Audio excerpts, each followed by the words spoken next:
Dios existe. Entonces, y construyes todo. O sea, y hay toda una escuela de pensamiento sobre la premisa que Dios existe, ¿no? Oye, pero pues es que, ¿y Dios existe?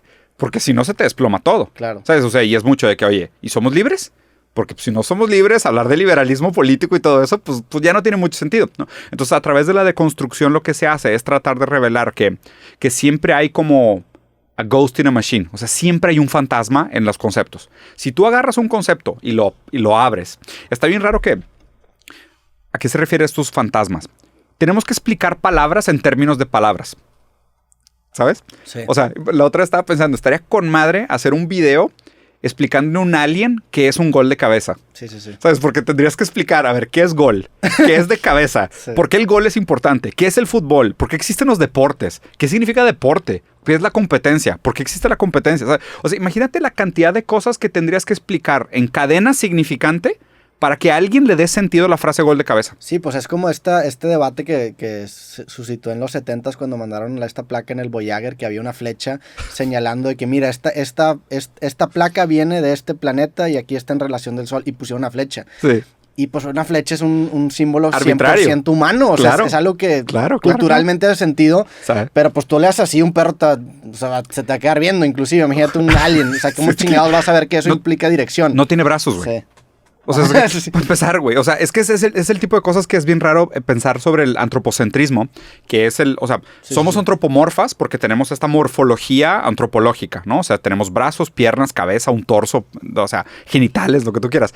Pero lo raro es que nosotros le atribuimos eso al mundo. Sí. O sea, inclusive el concepto de conciencia es un concepto antropomorfa. O sea, es el hecho de que nosotros tengamos esto que se llama conciencia, la conciencia de sí, la subjetividad del individuo, que es muy debatible y es un término difícil de limitar o de poner entre brackets, como decía Husserl. O sea, es difícil de poner entre paréntesis el concepto de conciencia, pero aún así nosotros queremos aplicarle el concepto de conciencia a otras cosas, claro, a otras formas, ¿no? Es como que, no, pues es que como el ser humano siente, hay moral, porque como hay sentimiento, hay moral. Oye, pues los animales también sienten. Entonces también hay moral animal, ¿no? Sí. Que es el antiespecismo. Oye, pero qué raro tratar de aplicar conceptos humanos a cosas no humanas. Y luego te tendrías que reflexionar también sobre el concepto de humano, porque aún la categoría de humano es una categoría arbitraria. Claro.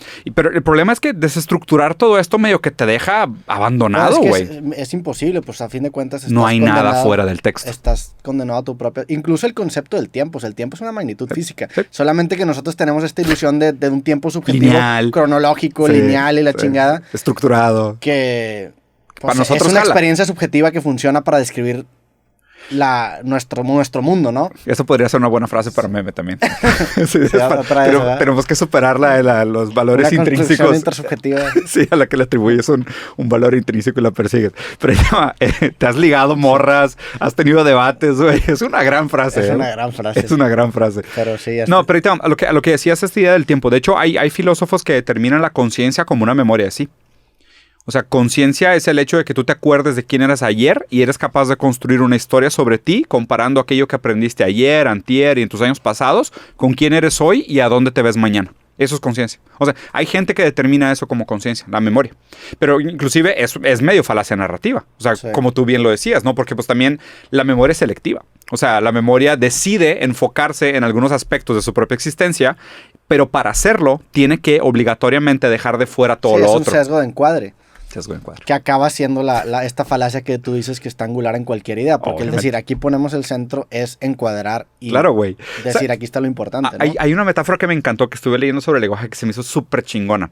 Es tratar de construir un domo en arena movediza, ¿sabes? Cuando tú pones solo un palito en arena movediza, pues, inmediatamente se cae y se lo traga la arena movediza, ¿no? La arena movediza vamos a suponer que es como esta arbitrariedad y entropía del mundo. Pero a medida que tú vas poniendo más palitos apoyados unos contra otros, la estructura se va haciendo más sólida, más rígida. Sí. Pero el problema es que constantemente tienes que estar pues, reformulando la estructura de la relación entre los conceptos para tener un lenguaje que haga sentido.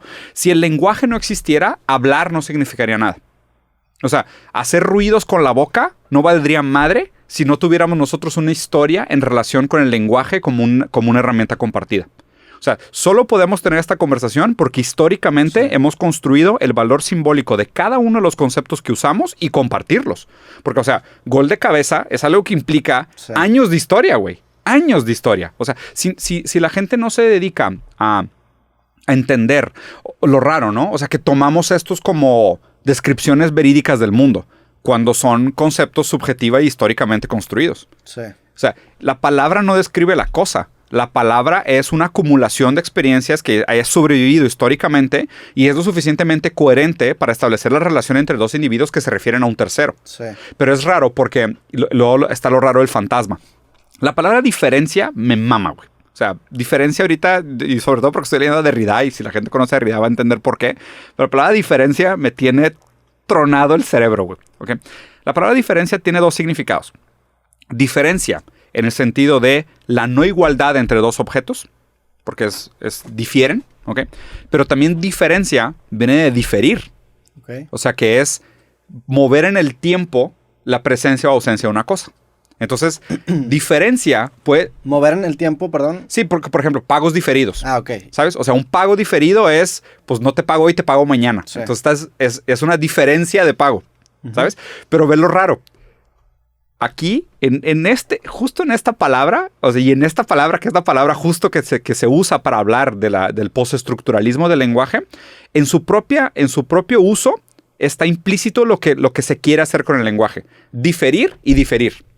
O sea, ¿por qué? Porque los conceptos tienen que diferirse entre ellos, o sea, tienen que ser diferentes, porque A nunca es igual a A, conceptualmente hablando. O sea, justicia nunca es igual a justicia. Siempre existe una historia de la justicia, siempre existe una interpretación de la justicia, existe una intersubjetividad de la justicia. Siempre existe una diferencia en el sentido de A no es igual a A. Pero te refieres a lo que para mí es justicia y para lo que para ti es Claro. justicia. ¿A eso te refieres con justicia no es igual a justicia? Sí, en el sentido de diferencia, como la no igualdad de los términos. ¿Okay? Pero luego también hay una diferencia en el sentido de diferir los términos. ¿Por qué? Porque para que hablemos de justicia, la justicia no está presente. ¿Sabes? O sea, el lenguaje como simbólico siempre se refiere a algo en su ausencia. Porque siempre es una metáfora, nunca es la cosa. ¿Okay? Entonces, el significado siempre está diferido. Sí. O sea, diferido en el segundo significado de la palabra diferir. Entonces, hablar del lenguaje como un sistema de diferencias es de que, cabrón. O sea, me volví loco cuando lo leí porque fue sí, claro. O sea, es diferencias en el sentido del contraste entre términos y esta como conjugación de términos no iguales, pero también habla de una diferencia del lenguaje que se difiere porque aquello a lo que se refiere nunca está presente. Claro. Y digo, me acaba de doler la cabeza porque me pusiste a pensar también, obviamente, que el concepto, por ejemplo, de árbol para ti y para mí es diferente, pero el concepto de árbol para mí en este momento y en un minuto va a ser diferente. Exactamente. O sea, es como si tú simplemente cuando hablas o llamas una palabra generas una instancia en tu cabeza que llama una abstracción mental, pero pues esa abstracción mental tiene un timestamp. Está diferida. Exactamente, tiene un time. Entonces a lo que yo me refiero cuando pensé en árbol es una versión desfasada de lo que ahora yo me refiero como árbol. Exactamente. Y el hecho de haber llamado la instancia va a cambiar mi abstracción de la misma palabra. Exactamente. Es un timestamp, o sea, tienen timestamps. Todo. Pero por eso, o sea, y aquí es lo raro, ¿no? Hay mucha gente que dice que no, güey, es que Derrida no dijo nada nuevo si lees a Ludwig Wittgenstein. Ludwig Wittgenstein fue el primero que hizo como que empezó la idea del giro lingüístico, ¿no? De revelar esta dificultad de que, a ver, que mucho de lo que se hacía con la filosofía eran estos juegos lingüísticos, ¿no? De decir, es que esta palabra no se refiere exactamente a lo mismo y tiene una cadena infinita que se refiere siempre a lo otro. Y nunca es una palabra en sí, sino que la palabra se refiere a otras palabras que se refieren a otras palabras que se refieren a otras palabras y no hay un centro, no hay un punto arquimediano. Entonces ese fue como el tratatus de Ludwig Wittgenstein. Pero luego Derrida le puso el componente temporal.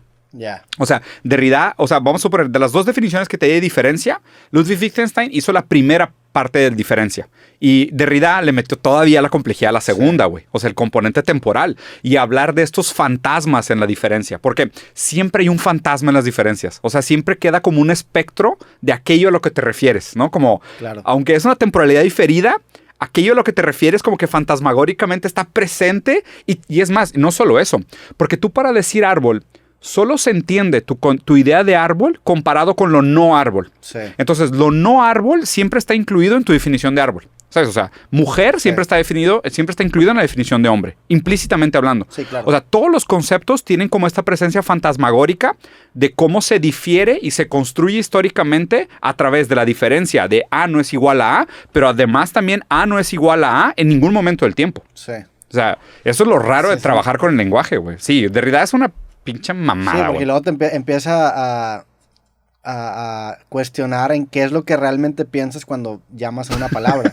Y es una abstracción mental con estos límites, incluso son límites muy borrosos, ¿no? Porque es como si lo vieras muy de lejos y dices, bueno, pues como que ahí tiene sentido esa Hay algo que ahí. está diciendo. Pero si le das zoom, esa línea se empieza a volver bien borrosa, pero tú por simplicidad y para poder avanzar en tu vida, Lo haces. lo haces. El domo construido sobre arena movediza. Y trae implícitamente esa delimitación, lo que no es esa palabra a la que te estás refiriendo. Bueno. Como en el tema de programación, tú guardas un bit y automáticamente estás guardando la información de que ese bit no es este bit. Y sabes que una de las cosas que siempre me ha gustado mucho del contraste de platicar contigo como programación y filosofía es que, o sea, no puedes superar, o sea, no puedes simplificar nada más que 0 y 1. Sí, es una locura. Es una locura, güey. O sea, y eso para mí también O sea, es otra cosa, es otro paradigma filosófico que no puedo superar, que es la dialéctica. Sí. O sea, forzosamente necesitas por lo menos un sistema mínimo de contraste. Claro. Mínimo. Porque si no, todo es igual, todo es lo mismo. Y si todo es lo mismo, pues no hay sentido. El sentido solo surge de la diferencia.